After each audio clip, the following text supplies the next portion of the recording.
yeah, he was a CIA agent the whole time. That's pretty exciting. Welcome back to We Sibs, West Coast, East Coast siblings.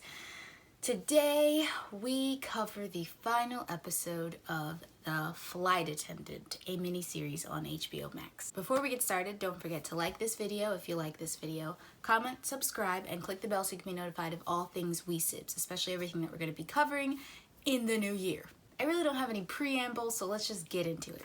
Alright, you guys, the final episode. So many good things. I'm going to cover the 3 biggest takeaways first, and then we'll get into some discussion, some breakdown. Biggest takeaway number 1, Miranda kills Victor. This is great. I mean, Victor was our big bad the whole time. Miranda kills him in like the first 10 minutes of the episode, I'm going to say. They have their whole little plan to deal with Felix, but on their way to the airport, Miranda calls her friend. Her friend gives up where Victor is, and she goes after Victor and leaves Cassie alone to go to the airport. She says she'll catch up. Miranda just kind of goes ham and kills Victor and his bodyguard, finds the book, and takes it. Biggest takeaway number 2, Annie has found the flash drive. She's collected all of the information off of it, and she decides that the best thing to do is takes it to the FBI. Now, Agent Hammond, I believe, I don't remember, the girl agent, something just isn't sitting right with her this entire investigation. She doesn't think Cassie did it.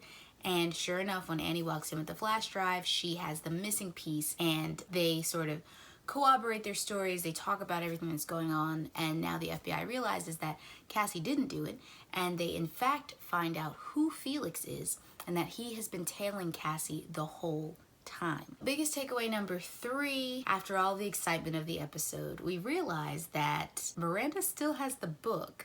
And so Cassie's in a restaurant with Annie, and Miranda drops the book in Cassie's backpack. Cassie thinks that Miranda is either dead or gone in the wind, because when Felix approaches Cassie in her hotel room, Felix is standing over what looks to be a dead Miranda. Somehow she survived, got the book, and left. I don't know. Oh, I have a theory about that, but we'll talk about that in a second. Anyway, so Miranda, Cassie, and Annie are in the diner.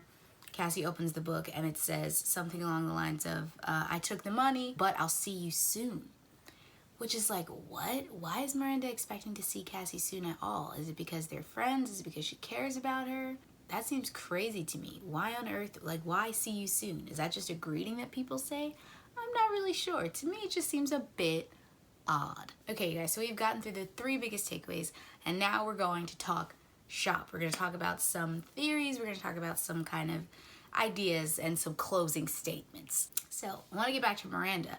Now, after she kills Victor, she takes the book. We know Miranda is selfish. We know she has no real reason to go with Cassie. And she even says that to someone while she's on the plane flying to Rome to meet up with Cassie. She's like, but I care about her and I don't want her to die. So Miranda goes and shows up. I think all of that actually happened. Of course it did, because we didn't see it from anyone else's point of view. But for a second, I was like, did Miranda never show up to the hotel room? Because Felix was standing over Miranda, but Shane tells Cassie later that there was no one else in the room.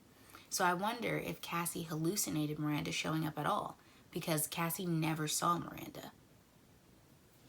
I'm sure it was that Miranda actually showed up, but then it's like, Felix didn't officially kill her. He was there to kill her. Why would he just maim her? I wonder if Miranda never actually showed up. She took the money when she left Victor and ran, and Cassie just hallucinated that she saw Miranda in the bathtub standing over Felix. I don't know. That's a broad one, but let me know what you guys think. I mean, it could be possible, but we see so much of Miranda from her point of view on the flight there, her fight with Felix in the elevator. So maybe she did actually go, and maybe Felix just didn't kill her very well. So also, Shane works for the CIA. What? Apparently, Shane has been working for the CIA, not the way Megan was working for the Korean government.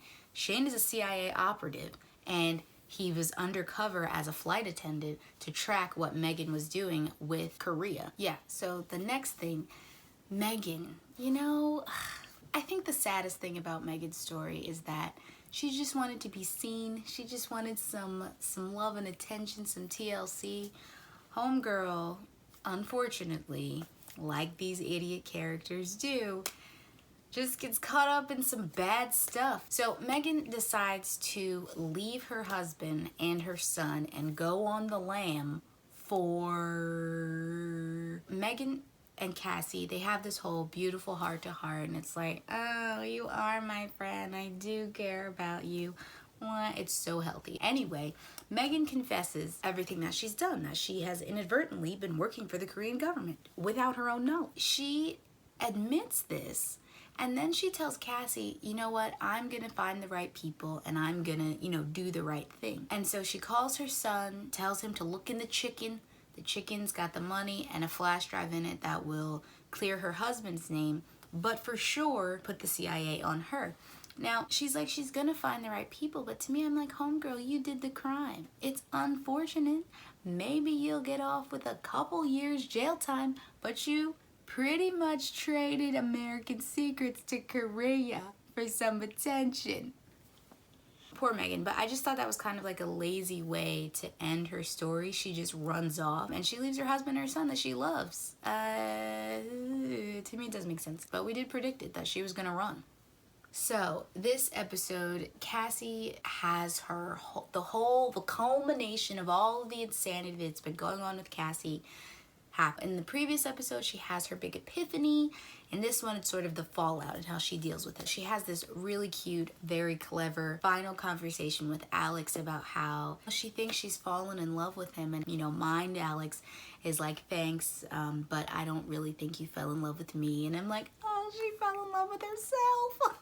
So beautiful. She accepts herself. She even has an adorable heart-to-heart with her younger self and is like, listen, homegirl, like, it's not your fault. You're a kid. You can't take on this weight. We're okay. And I was just like, you are okay, homegirl. So I just thought it was really, really beautifully written, her character, the arc that she goes through. And I think Kaylee Cuoco did a great job acting this character, playing a hot mess in the beginning that you kind of want to like, but you're like, girl, you a mess. And, finally coming to the point where she can accept responsibility for her behavior. She quits drinking. She's been going to AA for 2 weeks. She's much healthier. And it was a really, really nice story to watch. One of those heartwarming ones. Now I'm like, is every flight attendant you see like a secret CIA agent or like have secret stuff going on? You never know. Finally, Buckley. Buckley. First of all, Buckley shows up in that scene with Miranda in the elevator with a British accent. And I was like, all of a sudden, this man has gotten a million times more attractive. It's amazing how that happens. Those Brits, man. Anyway, he and Miranda are in the elevator kicking butt. Ugh, I love a good fight choreo scene. Just like hard hits. So cool. Anyway, Buckley is still alive after having been shot in the hip by Cassie and then also shot somewhere in the chest region by Shane. And I'm like, you're a CIA operative. You can't shoot somebody right in the center of mass and get them down? Like what? Buckley was kind of falling for Cassie in his own psychotic way and was gonna run away with her. I do think that's an interesting lead into a second season if they do it. I don't think they need to and I don't think they will. But Buckley would definitely be coming back for revenge to get Cassie back because that's the only enemy that Cassie has right now. Victor is dead thanks to Miranda just being a baller. All in all, I think this was a great series. There were not that many big twists that you kind of could see coming, but still entertaining for sure. I loved like the different like vignettes of things going on. I would highly recommend this show for a nice weekend binge. And you can tell the story was written from a book because you've got so much more meat contextually to examine. Just a nice little world to dip into. I would say a solid 8 out of 10. And I'm saying that only because I never give anything a 10.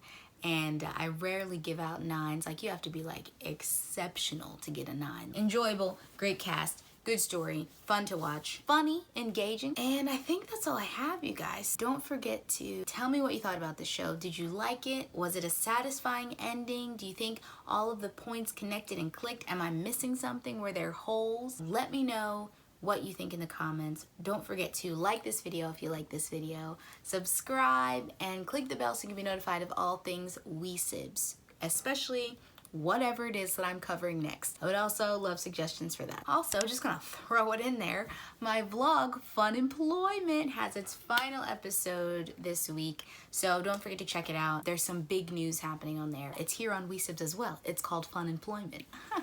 That's everything that I have on HBO Max's miniseries, The Flight Attendant, and I will see you in the next series. Bye.